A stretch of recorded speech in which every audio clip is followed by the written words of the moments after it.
Hey, welcome to Back Talk, the premier podcast from Successful Black Parenting Magazine, featuring in depth conversations and expert insights on crucial topics for Black families. We're ranked one of the top 4 Black family podcasts on FeedSpot. I'm your host, Janice Robinson Celeste. I also need to tell you about our Black Parenting Academy. We are now launching that on April 14th, not April 7th. We pushed it back so we can continue to be great. We have some amazing master classes for Black parents. So go to blackparentingacademy.com right now. Get on the waiting list. That's blackparentingacademy.com. Now back to our show. Before we even begin, I want our listeners to sit with this because today starts Black Maternal Awareness Week. Are you aware that Black women in America are 3 to 4 times more likely to die from pregnancy-related causes than white women? And that's according to the CDC. Why is it that in one of the most supposedly medically advanced countries in the world, your zip code and your skin color can determine whether you survive childbirth or not? Let that sink in. How did we get here? Well, stay tuned and let's find out.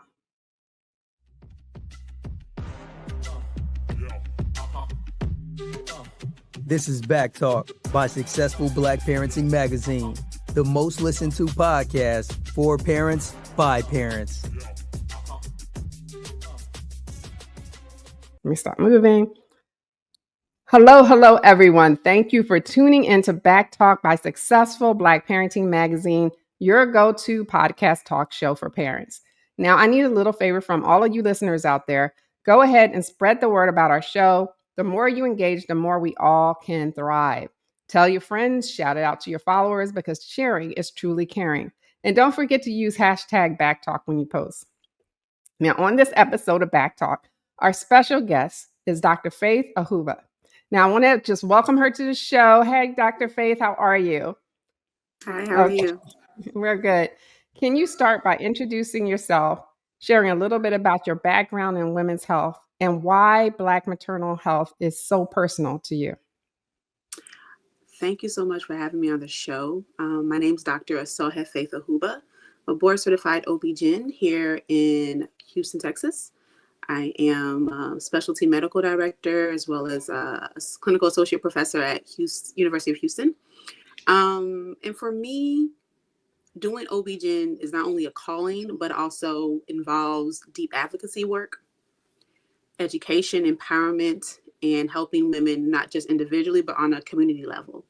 So the title and the focus of Black maternal health, and mortality is beyond overdue.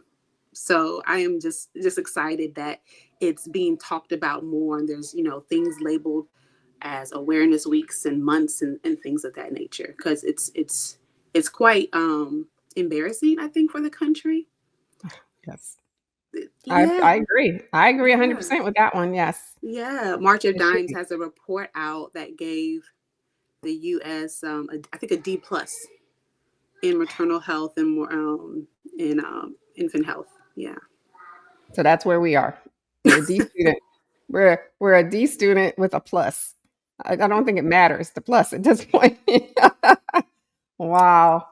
Well, before we dive into this very important topic, you've accomplished so much. I saw your bio and I'm so proud. But what's one surprising or little known fact about you that people might not know? One surprising fact about me that people may not know. It's our icebreaker, yes. That's the icebreaker. I'm actually quite laid back. I think when I speak in certain situations, I have a very demanding and commanding tone. We're also surgeons, right? Yeah. And so I think what people really get to know me, they realize I'm quite laid back and silly. Okay, and I hear the baby. We are a parenting. That's okay. We are a parenting podcast.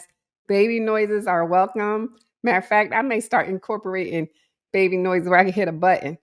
Just like applause. No, we have babies. Hey! I love that. No, it's fine. It's perfectly fine. Well, let's get real because, why are Black women still dying? I mean, this has been going on for a few years now, 3 to 4 times the rate of white women during childbirth. We're in 2025. Who is failing us? It's a complicated situation. I'm going to be very honest with you. It's multiple levels, from provider education to nursing care, to community support, to patient advocacy, to sometimes the patient population just getting sicker, right, as well. But when it comes specifically to Black women, you can't ignore systemic racism. That is fundamental. I don't know if this is going to make sense, but I started framing the problem when I talk about it to people and to patients. What's a trendy term that's going on right now?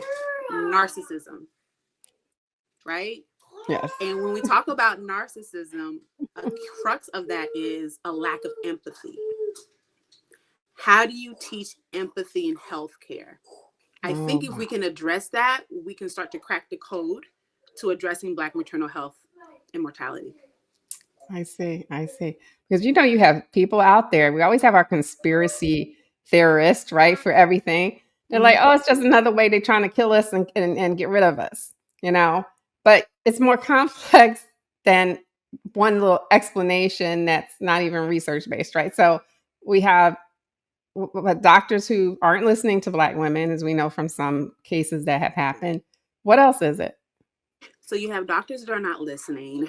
You have situations where patients may not even recognize their own level of being sick, right? Recognizing early maternal warning signs, for example. So hypertension and preeclampsia is huge amongst women of color. But if you don't understand what the disease is and even how to recognize it, you're going to be, putting your chances at risk. I myself had postpartum preeclampsia, actually, and felt nothing. But I knew and understood what to look for. So even the CDC has an initiative or a program called Hear Her, right? That advocates and teaches about early maternal warning signs. So that's one thing, education about your symptoms and awareness. Another thing is using your voice to advocate, right? So one of the things that... It's okay. It's okay. He's fine. He's saying poopy butt. It's okay. We know that's part of development. It's okay. All right. I apologize. So we have bathroom talk on back talk. It's fine. Okay. All right. One of the other things actually is patients need to learn how to advocate for themselves. And not just that, doctors need to learn how to listen to what patients are talking about, right? And then one of the other things I can definitely say that happens in my institution is implicit bias training, right? Which is yes, and that's something that can start not only, of course, out of practice in clinical practice, but also in medical education and training, right? The concept of not just implicit bias, but also bedside manners, right? You can't always, again, that goes that empathy part about practicing medicine. So those are some of the things that could address at least the racial aspects of it. Right. And I can tell you from firsthand experience, the implicit bias, unconscious biases have been going on for decades and decades. Mm-hmm. And I shared this before on Back Talk that I experienced it with my first daughter. Because I had to go to a clinic, so I didn't have an attending physician. So I didn't know who I was going to get to deliver my baby. It was a toss-up. And I met him for the first time while I was in labor. And I was still shy then, but also in labor. And he came up to me. And I mean, I did everything I could. From the time I found out I was pregnant at 3 months, and I was a young girl, like I was 18. And skinny, tiny little thing. Tall but skinny. And he came up to me and said, while I'm in labor, this baby is going to be small. It's going to be too small. And I'm looking at him like, he's looking at me, he said, you did, what did you do? You didn't do something. This baby's small, just blaming me. Right. And I remember being there like shocked, like, you're saying this to me now? I know. And I'm going through my head, like, I did everything right. I don't even drink milk, but I made sure my doctor said milkshake every day. So I did that because I could tolerate that. I mean, I was going through my head of what could possibly have gone, what did I do wrong? My baby popped out 7 pounds, 11 ounces. 7 pounds, 11 ounces. I only gained 15 pounds. So, and she was 7, 11. And he came to apologize. I'm still in pain now because she also broke my coccyx bone. I didn't know right away because I had an epidural. So I didn't know. I knew I was shaking from the pain, but I didn't know that the coccyx bone had broken because I had such a small frame. And I couldn't really talk to people after. I remember that. And he came to me to apologize. And still, again, all I could do was stare at him. I guess he thought I was a deaf mute because I could just, all I could do was stare and like in disbelief, like, and I remember being angry, but couldn't say a thing. So I know, and this is white doctor, of course, white male. And of course, I took it. Uh-oh, we just lost you for a minute. If you can hear me, just refresh and I'll bring you back in. Sometimes this happens. But we can refresh. You can refresh the page. Let's see what happens. We lost her there. You can edit it in.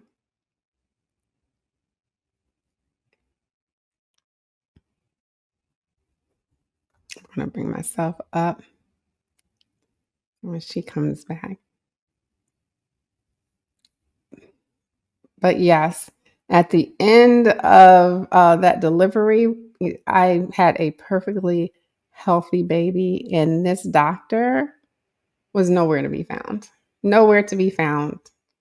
And here I am getting yelled at as if I did something wrong because I'm a young Black mom about to deliver a baby. That will be the transition. Can I pause it? So yeah, I experienced that way back when. I'm not going to tell you how long ago. Way back when. Mm-hmm. And so it's still going on today. And I think we should be ashamed of ourselves for it. But what do you think? I do. I think everything happens in baby steps, and part of public health changes is understanding that there's many levels to it. And sometimes the first step is bringing it to public awareness. So some of these alarming statistics I've known for a while. I'm not actually shocked. What I'm shocked is how long it took to get public attention. I'm gonna be very honest with you. So I think that is the beauty of the situation is when you have the public engaged, right? The people who are actually affected can continue to advocate for themselves and have conversations like this, which draws attention of policymakers, right? Hospitals, further research being needed. It causes a whole shift in trajectory.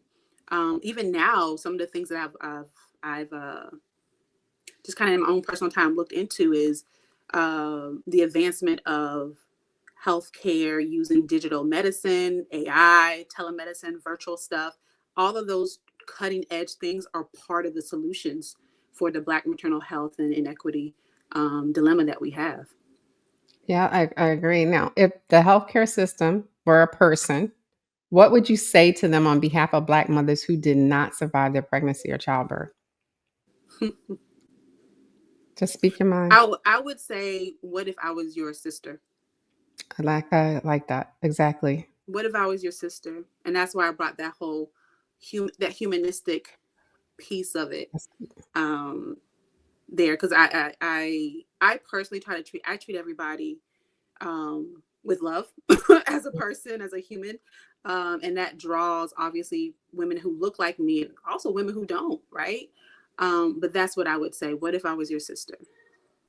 That is deep. And that's how every doctor should look at every woman, is that there's somebody related to them. You don't treat them any differently. And I think we can get that to happen. That'd be awesome. But we know that the different personalities of doctors probably won't allow that to happen, even with training. But hopefully we can get this needle to move and we will have safer births for our community. Now, you've worked inside the system. What are the everyday like microaggressions or biases that you see doctors and nurses display that could possibly put Black mothers in danger. I could write a book on this. I'll give us a few examples. How much time do you really have? I see a lot of assumptions, right? So one of the things that, if people don't already know, is Serena Williams' experience, right? Which is, she has access to top line care. She had multiple comorbidities going on at time of birth and postpartum. And what the issue was, people weren't listening to her. So some of the things that I would see is women who are actually doing what we say, you know, advocating and speaking up based on their intuition that something doesn't feel right, and still being ignored. So I've mentioned this before, where in other settings, we escalate when it comes to customer service in terms of, my meal wasn't created well, I didn't get this at the store. I'm not necessarily saying carry that mindset into medicine, but escalate, right? I need women to feel comfortable and not feel scared escalating. So what I've seen is, when I've encountered situations where I talk to my patients, like, I didn't know, how come I didn't want to say anything, Dr. Ahuba? I was scared that they would hurt my baby if I said something. Right. So that was a new layer for me to understand, that although we're over here saying advocate and become aware, the lived patient experience may also be surrounded by fear of retaliation again on their baby because they said something. And that never crossed my mind. So when I started seeing that and experience that, it made me, really understand, a different perspective of what these women are going through as well. And so when I say escalate, it's strategic, right? Okay. It's strategic. So there's the one way that you could advocate is just to complain randomly about the nurse, but you can specifically ask for a patient access representative. You can specifically ask to speak to the labor and delivery manager, the women's director, whatever those administrative titles are at the hospital. You can ask to speak to those women, those individuals in particular, and file formal complaints. So if you have these different things, they're able to document. And what happens is, hospital makers, policy makers will see trends and start to make changes. Whether that involves, taking a look at the culture in the labor and delivery unit. It's deep, but my point is, don't underestimate the power of your voice as a patient. Never underestimate. Just be strategic with it. Are they teaching advocacy now in birthing classes? Because there should always be someone with you if you can help it, but are they teaching this, how to advocate for yourself as well as a partner, how to advocate? So if your wife or partner says something's wrong, you know what to do? I don't believe that they are. I believe a lot of it has to do with, techniques of calming down and birthing and kind of understanding your body in that particular situation. To my knowledge, I don't think that's a huge or a major part of but that's a great idea. And that's why people now lean into doulas. I love doulas. Right. I love doulas. I like it too. I come to my office, come to the labor and delivery room. So that is something that I think all women should definitely consider looking into, because even when you're in labor or you have a complication, you may not even have the strength to advocate for yourself. Yes. So making sure that you have a team, whether it's your partner, a sister, or somebody else there. Yeah. And you don't know all the time. And I remember still, again, my first daughter, if it's probably back 100 years ago, I probably would have made it. I was in labor, but I remember my water didn't break. But I was laying on a gurney. I don't know why I wasn't in a room yet, probably because I had the clinic type of healthcare. But I was laying on a gurney, and my husband came in, and because I was married, I got married when I knew I was pregnant, so I got married. And he came in and he told me that it looked like a murder happened because it was so much blood all over the floor. Like, he said, all around the gurney. I had no idea that I was bleeding like that. And I couldn't even see it because I was too weak to even peek over. So I had no clue. And he's the one that alerted the nurses that something's not right. Is she supposed to be? And I wouldn't know anyway. It was my first baby. That's the other thing, right? So he alerted the nurses that I was, bleeding everywhere. So and I've heard stories of people like hundreds of years ago where that happened. They just did not make it. They just did not make it. So that's one thing. Now, is this about race or is it about racism? Because that's the difference. Like, is it about our skin color or they just don't like us? What's going on? Like, what role does this implicit bias play in how our doctors treat our Black mothers? Like, should they even be doctors doing this if they have the racism side versus just, looking at us and assuming things? So I think it's a complicated question because one thing that we can't ignore is that poor outcomes even happens if your physician is of color. Right. Right. That can happen. Right. So the other thing that happens is in medical training, we're kind of taught. I'm not saying we're taught to stereotype, but we're taught in boxes. I don't know how to explain that. For example, we'll be taught that the description of a patient comes in and they'll have their I'm sorry. It's okay. How old is he? He did not do that. How old is he though? 4. 3. I thought he was around 3 or 4 because it sounds about right. Yeah, Okay. he's 4. It's okay. He's 4. Okay. Yeah. He's your co-star today. Apparently so. He doesn't go to the hospital with me. He does? No, he does not. Oh, does not. That's like, how do you do that? Okay. Yeah. No, so the when it comes to implicit bias, I think that the training is important because you don't know what you're thinking, right? You have to kind of have that brought to your attention. And not just implicit bias, but I also think what's also missing is simple communication. Communication, right? Because what we've said all along is patients speak up, provider listen. And that can happen regardless of race. So some of it also becomes like, are you stopping and taking the time to listen and to connect? I know John Maxwell has a book called Everybody, I think Talks, but not everybody connects. I don't know if you've heard of that before. No. Everybody communicates, but not everybody connects. Okay. Is the name of it. That's a good point. But implicit bias is only, to me personally, is literally just a fraction of the bigger issue. To be honest with you, we can't ignore systemic racism and biases and things like that. But I also believe that when it comes to some of these issues, you also have to think about, are you as a woman the healthiest version of yourself? Mm-hmm. I agree. Right? Women are getting, pregnant later. People are developing hypertension. You look at your family history, right? We have to think about obesity and things of that nature. So some of these things are, what are my lifestyle? What are my risk factors? Am I optimizing my health? Now, in your example, when you talked about postpartum bleeding and hemorrhage, that is one of the things that I think can happen to anybody. Plus, it can turn horrible very quickly. And this is where, again, the provider needs to actually listen to what a patient is saying about how they're feeling, or what the family may be seeing, like you said, the bloody massacre or the scene and things of that nature.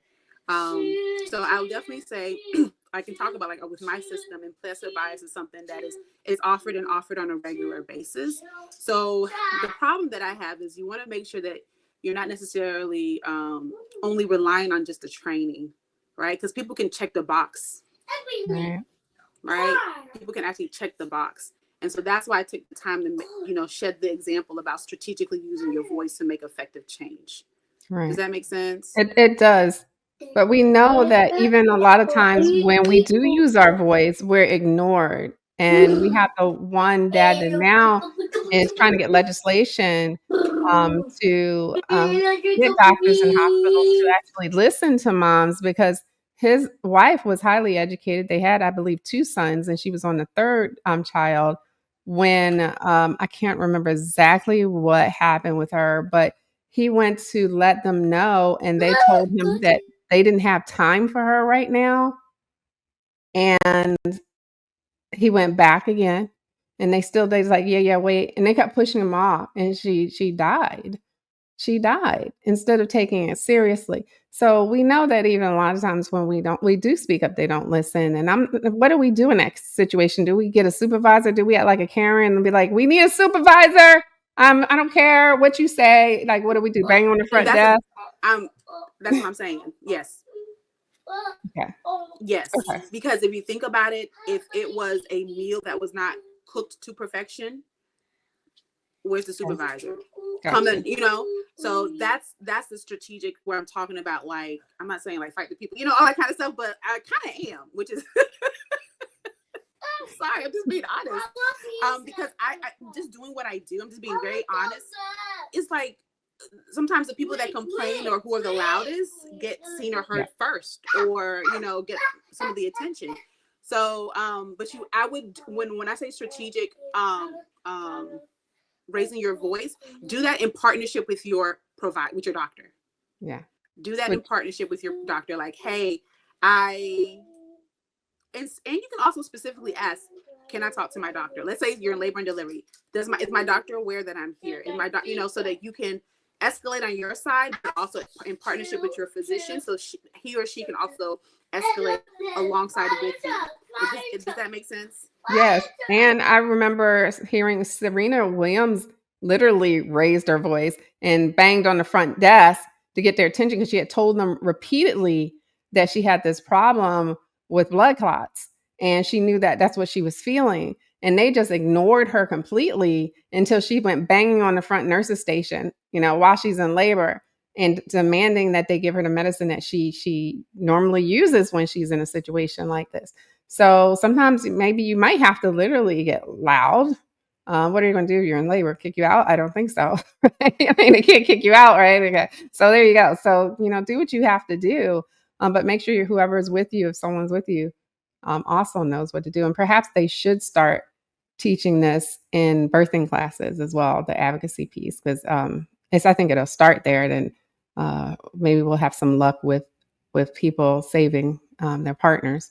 But what do you say to people who still deny that systemic racism exists in healthcare? Because there are people that deny that racism exists, period. So what would you say to them about healthcare? I would say it's unfortunate. It does exist.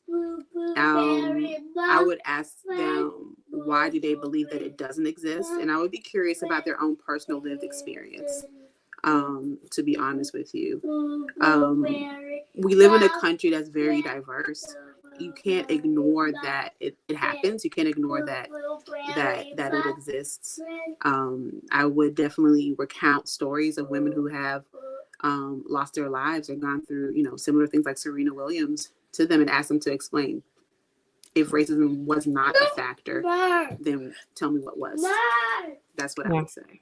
Right. It does seem like they always come up with some other excuse, but we know if there's no other reason for it on multiple occasions and different with all these statistics, what else could it be? What else could it be? Now, if you had the power, what policies would you implement today to immediately begin saving the lives of Black moms? Oh, I love that question. Thank you. I can do anything I want. I would make sure every woman who desires a doula has one. That's the first thing I would do. The second thing that I feel is also missing in the conversation about Black maternal health and mortality is the man's voice. I would empower the men in this movement as well. The fathers, I would empower them to also have a way for them to be seen and to advocate and things like that. So doulas for all women that desire it, find a way to strategically empower the fathers as well to address this particular situation. And then two other things that I would want to do is to also increase the ability of hospitals to embrace midwifery. Yes. Right? I trained with midwives and I loved it, but not all hospitals actually have midwives deliver. Like right now I don't have midwives that deliver, but I have nurse practitioners in my office. So just kind of opening the mind to the use of another intermediary between the physician and the patient. that support system, right? The doulas and the midwives, that's a huge support system. And then I also would want to increase. I mean, right now we have things like Medicaid cuts with postpartum care. Knowing what I know now, I think every woman needs a year off after a baby. Oh, absolutely. Not I, weeks. I'm a big advocate for that because I personally experiencing it. My second daughter, 6 weeks, I had to go back to work. I was nursing. And I said to myself, I remember back then, and I still was a young woman, thinking, this is so cruel. This is super cruel. We don't even allow puppies or kittens to separate from their mothers until they're 9 weeks old. Here I'm going and leaving my baby with a stranger at a daycare center at 6 weeks old because I had to go back to work. That's all the maternity leave I got. So we need a year. We definitely need a year. And I hope that one day we can see that happen everywhere across the states, and so not every, company can dictate it, but federally it's dictated. Probably won't happen soon, but, hopefully. But, I was thinking the other day, I was like, hospitals, they love to brand themselves as diverse and inclusive, but where's the accountability? Like, should maternal mortality stats, the statistics, be public knowledge for every hospital? It should be published somewhere where, moms and dads and significant others, this is want to be all inclusive, can come and look at it and say, wow, you have a high maternal mortality rate. You have a high infant mortality rate, especially in the Black community. I don't think I want to come here. What do you think about that? That's deep. That is deep. I think honestly, I think that sounds like a great idea. Will it happen? I don't know. Right? That's a lot of accountability and a lot of transparency. And that should be that way. We should have transparency. We should have accountability. What are they afraid of? Lawsuits, I'm sure. Not having patients, I'm sure. Not having patients, those type of things, which is why, I mentioned strategic raising your voices so that you can definitely have trends. And then so there are things that are transparent, but the thing about it is is this data that you're asking for, are all hospitals intentionally wanting to collect it by race and publish it by race, right? I like that. I think it should be external company that does it, not the hospital themselves. But that leads to the next question. Should doctors and hospitals be held legally accountable for maternal deaths linked to racial bias? I know it might be hard to prove, but I mean, why hasn't that happened yet when we can prove it? I think that's actually really hard. I'm gonna be very honest with you. As a physician, as a woman of color, as somebody that sits on various boards, you have situations where when there is a death or something morbid, emotions run high, and perception is different. Does that make sense? Absolutely. So I think if it's going to be based specifically on race, that's going to be extremely hard to prove. But if you have a trend, right? If you have a trend of complaints and things like that, then it makes it more likely or probable. Does that make sense? To make a case for it. So I don't know if you remember the case I don't know if I can speak on this. The case in Atlanta. Is it the one where the baby decapitated head? Yeah, I hate to say it. I have a hard time getting it out. Yeah. That was. So if you look at that particular situation, they were both the same women, both women of color. Yeah. Right, with a horrible outcome. Like something like that, for example, and knowing what I know in the emergency, my heart goes out to the woman and my heart goes out to the physician. So yeah, I think that question will provide a lot of justice, and being consoled, but I don't know if it would really I think what would happen, it would make people hide more than anything. I see. Okay, hide it more. Okay, that Hide, makes yeah, sense. you know what I'm saying? They would be like, Yeah, I think things would turn more sneaky, right? yeah, I think you're probably probably right. hide a little bit more, and I think it may be a situation where practicing may be more fear based. I see. Okay, yeah, you're right. You're probably right about that. Now you wrote Peace RX, right? Or is it Peace Mm-hmm. Prescription? Okay, Peace Peace are RX. oh yeah, peace are right, peace prescription, yeah. Okay, to address holistic healing through faith and mindset. You could tell us a little bit about that book because I think that's interesting. But how do we balance faith with the cold hard reality of a system that's failing us? So, I'm a woman of faith, and so I do. But obviously, my name is Faith. I do believe that childbirth is for some cultures and for some people can be a very spiritual experience, right? And some people even getting pregnant can be a miracle, right? So I believe in the power of your mindset and your word. So a lot of times when I do have to give women bad news, I also tell them this is the doctor's report, but I do believe that in the power of your words and positivity and leaning into your faith to help change the trajectory. So I have a lot of patients who look completely like train wrecks on paper, but are completely healthy and delivered well. I think there's even an article published about a patient I took care of with COVID. Okay, wow, Yeah, with COVID. scary. She and her baby are doing Good. just fine. And That's so those good. are some of the things that that I employed. But Peace RX is basically a book that where I kind of flipped it. I do a lot of OB, but I also do a lot of gynecology. And so one of my passions is talking about fibroids. And so I encourage women with the story in the Bible about the woman with the issue of blood that used her faith to implore her healing. And so the whole thing is, yes, we always talk about mind, body, and soul, but we don't always talk about mindset and spirit in terms of leveraging how to heal. And only you have control over that.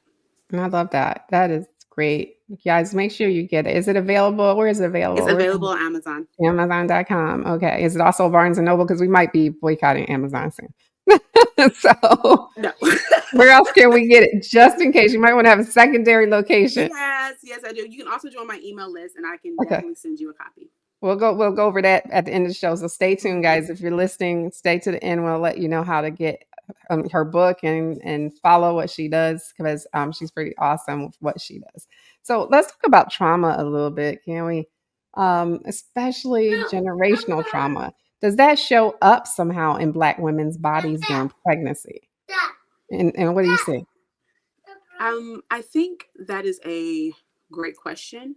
I believe it does show up in terms of when we talk about postpartum depression and your mental health, right? Okay. Where the concerns about the supports that you have, not healing the mother wound, because guess what are the things that we talk about when you have a baby? I want my mom around, or even in the delivery, right? So if you have a generational trauma of unforgiveness and bitterness in families, that can manifest, right? Even in the delivery, I look and I'm like, are you here? I've had women deliver by themselves. Oh my gosh. No mom, no, like nobody. Right. I mean, I know it happens, but still, it's always Right, nice to have someone to hold their hand, you know? right. So one of the other things that generational trauma can translate into your body as anxiety, which can translate into hypertension, which can make the physician think, are you preeclamptic, right? So it goes on and on and on and on. So those are some of the more obvious ways it can translate. Right. Now, is it that we should look for a Black OB-GYN whenever we can to help beat the odds? I mean, or we need a complete overhaul of how hospitals care for Black women, or is it both? I believe that you should interview your provider. Interesting. Okay. I do. I have patients who come and see me like, I just want to just meet you before I trust you, right? I do believe there is a lot of truth to, having a provider that looks like you, that can understand your experience. So I do recommend that you interview providers, ask them questions, and then kind of take a look at the connection that you feel. Like, trust your gut. Like, do you feel like, okay, I connect with you, I can trust you, I feel like I can communicate with you? So that would be one of the things to look into, and also make sure that your provider tell they're also a person of excellence and empathy. Okay. That sounds good. We're almost done, just so you know. I know you got to get back to the baby. Now, for those listening who are not pregnant, because we don't want to wait till we're pregnant to be advocates, right? What can they do right now to help prevent maternal deaths in our community? Wait, you're muted. There you go. I love that question. Optimize your lifestyle. So you can actually make an appointment with your OB or even your maternal fetal medicine or even a fertility doctor. And you can label it, preconception. I would like to come to talk about my health as I attempt to conceive in advance. So one of the things that you can do is to maintain a healthy BMI or weight. Avoid the one thing that I never understood is the alcohol usage. Some women who drink during pregnancy. I know. So limit alcohol, smoking, and then genetics is a huge thing. We talked about how earlier women are getting older when they get pregnant. So you also want to take a look into your genetic history, your partner's history, are some of the things that you can do in advance. Okay. And if you had one message for Black moms to be out there who are scared because they know this information, I know I would be one of those moms right now, knowing what I know today. What would you say to them? I would say faith over fear. Yes. Yeah, honestly, I need to do this. I've been working on a journal just specifically for this because I have quite a bit of patients in my office who crying that Dr. Ahuba, I think I'm going to die. Oh my Dr. Ahuba, I don't want to have a second baby because I'm afraid because of my prior experience was near death. And I'm just like, we're supposed to dominate, be fruitful and multiply, but that strong fear is mind crippling, right? So I would say simply faith over fear, because when you have a child, guess what you constantly are doing? Believing in the best for your child, regardless of what they're going through. So do the same over yourself. Yes, absolutely. And I was a crying pregnant mom on my last child, and it was not fear of death, but fear that it just hurt because I had done the epidural, had the worst experience with that. I had natural. And of course, once the pain really started kicking in, I was yelling, "Give me something, anything." But I got to say, when I took a nap and woke up, I was ready to go home, where it was just the opposite with the epidural. And then, so the third one, I didn't know what to expect. I remember that. And I went crying, had a new doctor, and he was like, "But you already had 2 children." I was like, "That's how I know. It's going to hurt. That's how I know." And so he made sure that my birth was so easy. It was the easiest out of all 3. So, and that I didn't even have to worry about then because it wasn't in the forefront of people's minds that you have to worry about dying having a baby. And today, our moms have to worry about that, as well as other things like the reproductive rights that are pulled. If God forbid something goes wrong, and how do you handle that as a doctor if you have to wait for care? Now, where are you located? I'm in Houston, Texas. Houston, Texas. So you have some strict laws in Texas, right, about reproductive rights, what you can and cannot do. I mean, so I'm not even going to let you answer that, but because no, I don't want you in trouble. So these are things we have to think about now. The way things are happening. So do you want to comment anything on that? At all? You don't have to answer that, but if you want to comment, go ahead. No, I think you hit the nail on the head. Having a child nowadays has become, something that you have to think about on multiple different levels. And so I think you hit the nail on the head. And I think that you have to be more intentional about who you choose as your provider, your care team is one of the things that I would definitely say.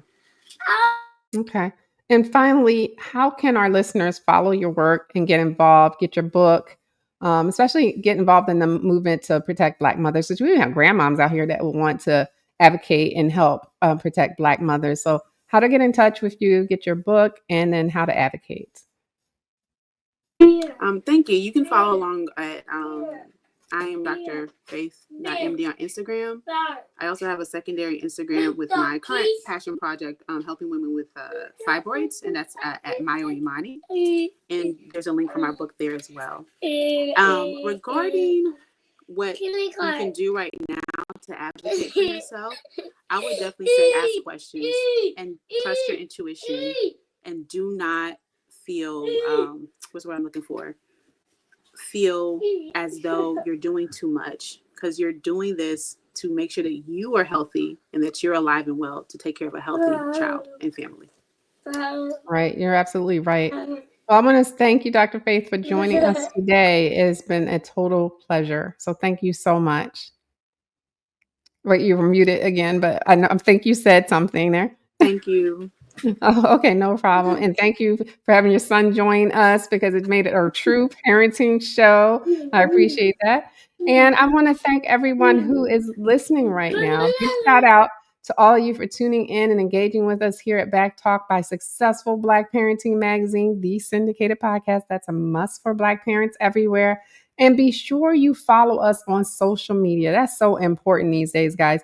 Click on everything, follows, likes. Whether you like it or not, click on it. You know, we have ads on our website. Click on it, whether you buy something or not. It helps us to survive. That way we can make sure we're here year after year for you.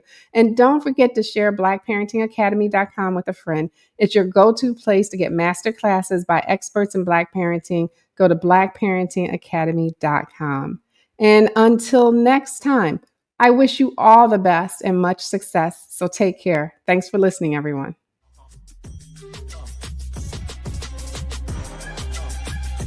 Thanks for tuning in to Back Talk by Successful Black Parenting Magazine. We'll see you soon.